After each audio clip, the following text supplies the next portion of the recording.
네.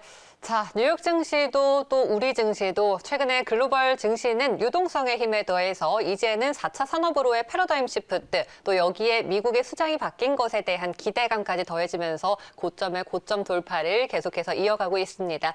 오늘은 바이든 랠리, 그 수혜주들 어디까지 볼 수 있을지 자세하게 애널리스트와 이야기 나눠볼게요. SK증권 리서치센터 안영진 연구원 나오셨습니다. 안녕하세요. 안녕하십니까. 네, 어서 오세요. 자, 연초 들어 이제 코스피가 3,200포인트까지 어제 또 돌파를 해줬고 또 코스닥도 오늘은 1,000포인트에 올라섰습니다. 최근에 주식시장 흐름 어떻게 보세요? 네, 코스피 같은 경우는 오늘은 조정을 좀 받습니다만 3,200이라는 상징적인 숫자에 도달을 했었고 오늘 같은 경우는 코스닥이 닷컴 버블 이후로 거의 20년 만에 1,000포인트를 돌파를 했습니다.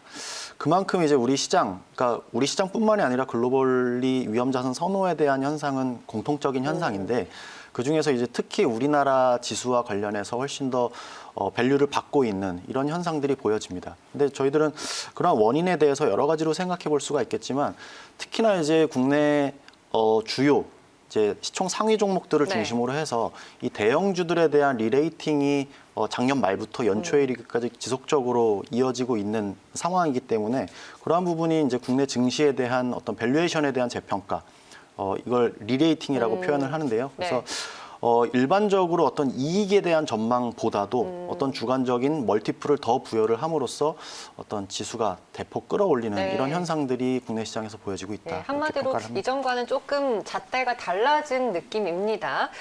최근에 또 인플레이션에 관해서 금융시장에 관심이 많은데요. 뭐 금리 상승이라든지 테이퍼링이라든지 이러한 단어들이 심심찮게 들려오고 있습니다. 설명을 좀 해주시죠.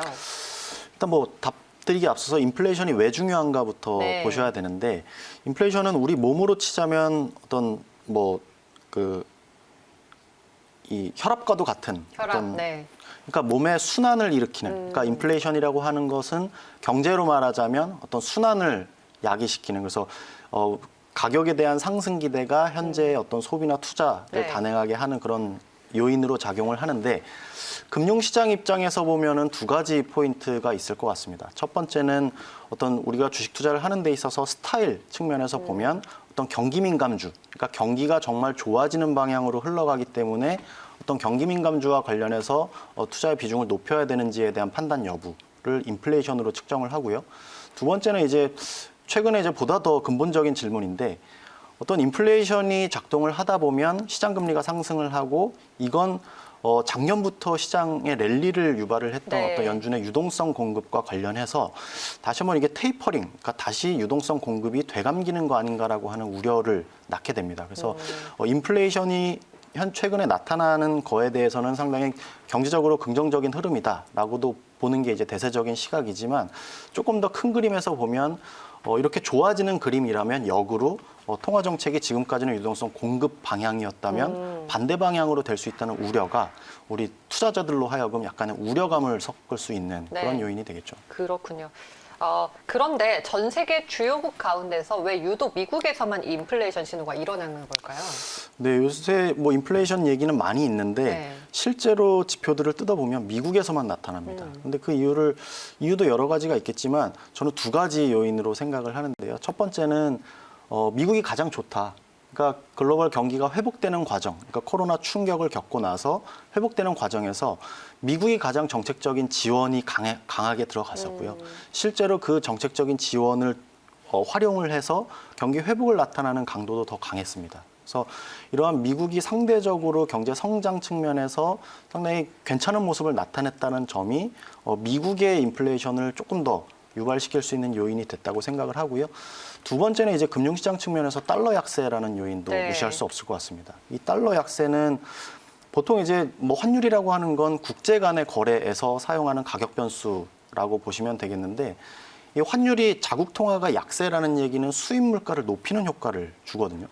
그러니까 값싸게 공급을 하지만 실제로 자국 통화 표시로 되는 건 더 높게 매겨진다라는 점인데 그게 다시 말해서 어떤 수입 물가 경로를 통해서 미국의 국내 물가를 높이는 이런 요인으로 작동을 한다라는 거죠. 반대로 얘기하면 달러가 약세되는 과정에서는 우리나라 원화만 보시면 원화는 강세, 위안화도 강세 이런 표현을 많이 쓰는데 반대로 얘기하면 수입 물가 차원에서는 우리나라나 중국 그러니까 비달러 국 같은 경우에는 물가 압력이 오히려 반대로 좀 높아지지 않는 방향으로 작용을 한다라는 점에서 보면 이 달러 약세라는 요인이 미국의 인플레이션만 강조를 하게 되는 네. 이런 요인으로 지적을 할 수가 있습니다. 그러면은 이러한 인플레이션 신호가 단기적인 현상으로 봐도 될까요? 저희는 일단은 단기적으로 보고요. 이 인플레이션 논쟁에 대해서는 현재 뭐 여의도 내 그리고 금융시장 전반에서 큰 논쟁이 벌어지고 있습니다. 인플레이션이 최근에 명목상으로 인플레이션이 보여지고 있기 때문에 이게 계속될 거다. 경기도 회복되고 있기 때문에 계속될 거라고 하는 의견이 있고요. 반면에 이건 일시적인 현상이고 궁극적으로 아직 인플레이션은 시기상조다라고 하는 의견이 있는데 뭐 저희들은 후자의 입장을 가지고 있고요. 그렇게 보는 이유는 한 세 가지 정도로 보시면 유가를 생각해 볼 수 있는데 네. 최근에 이제 유가가 상승하면서 인플레이션이 높아지고 있는 현상들. 근데 이 유가 상승은 일시적인 기저효과다. 그러니까 작년 요맘때쯤 워낙에 반토막이 났었기 때문에 반대로 기저효과는 작년보다 올해가 급격하게 높아지는 전년 대비 상승 효과가 있기 때문에 이러한 현상은 상반기 중으로 상당 부분 마무리가 될 거다. 뭐 이런 생각을 하고 있고요. 네. 또 코로나 종식을 전제로 하는 어떤 서비스, 경제 활동이 아직 완전하게 재개되지가 않는다면 네.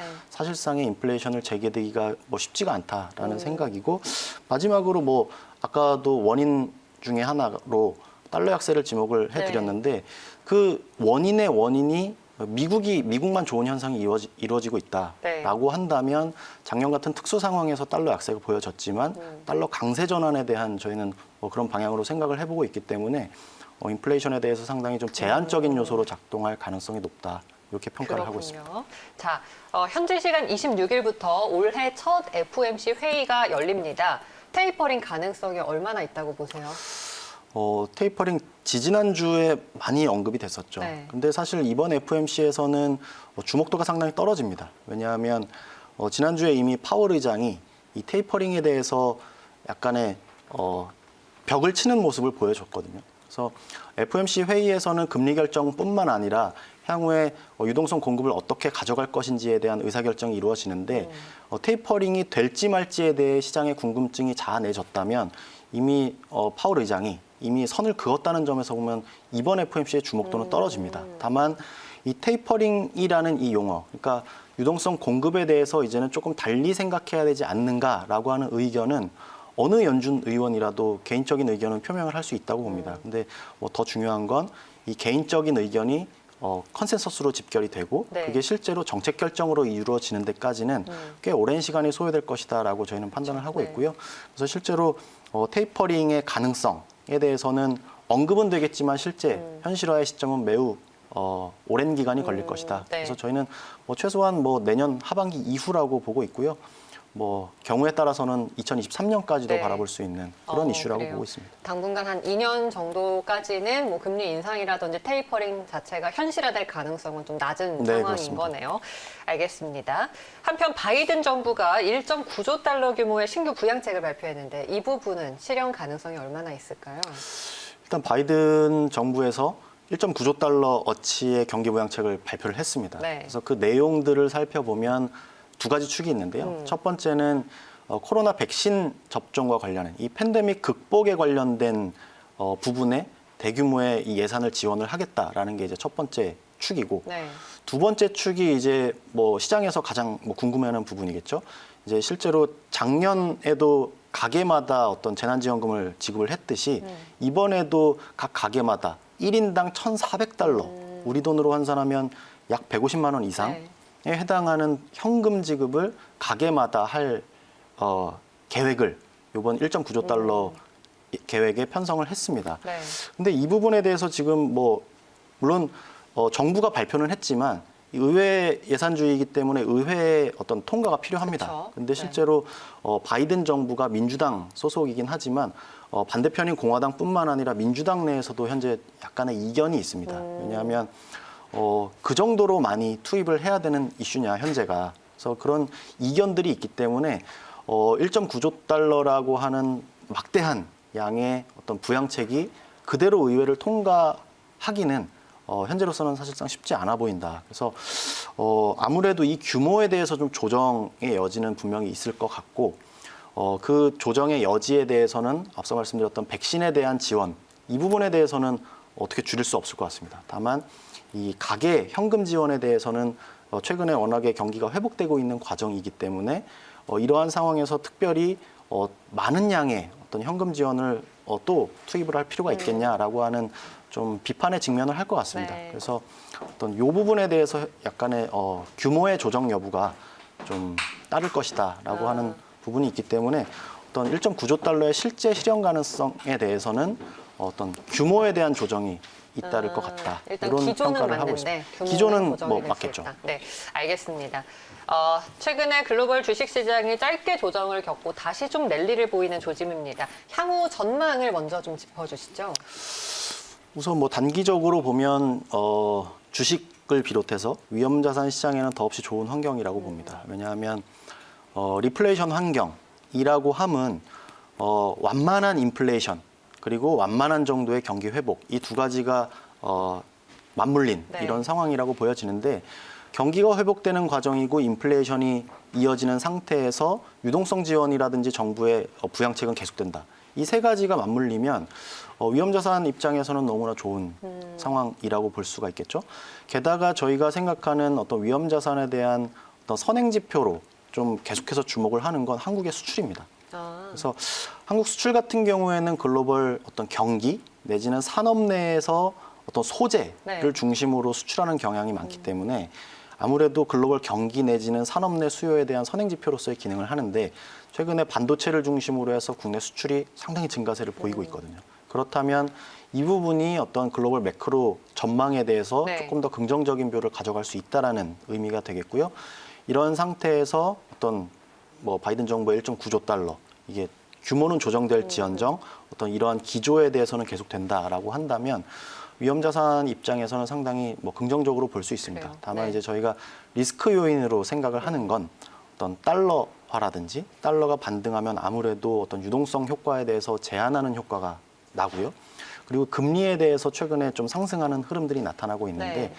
금리라고 하는 건 주식시장으로 말하자면 어떤 밸류에이션에 대한 부담을 주기도 하거든요. 그래서 요 달러화와 금리, 요 FICC 쪽에서 나타나는 현상들이 위험자산, 뭐 계속 갈 수밖에 없는 위험자산에 대해서 약간의 제동의 소지는 있다. 그래서 기본적으로 좋은 뷰는 유지를 하고 있고요. 네. 거기서 리스크 요인이라고 한다면 달러나 금리와 같은 이런 FICC의 요인들을 우리가 경계를 해 나가자. 네. 이렇게 말씀을 드리고 싶습니다.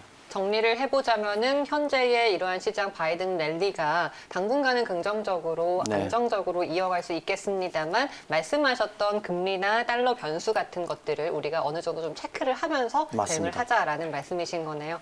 알겠습니다. 오늘 안영진 연구원과 함께 향후 글로벌 주식시장의 전망 그리고 우리가 좀 생각해 봐야 할 리스크 변수 등을 짚어봤습니다. 말씀 여기까지 듣고요. 정리할게요. 고맙습니다. 고맙습니다.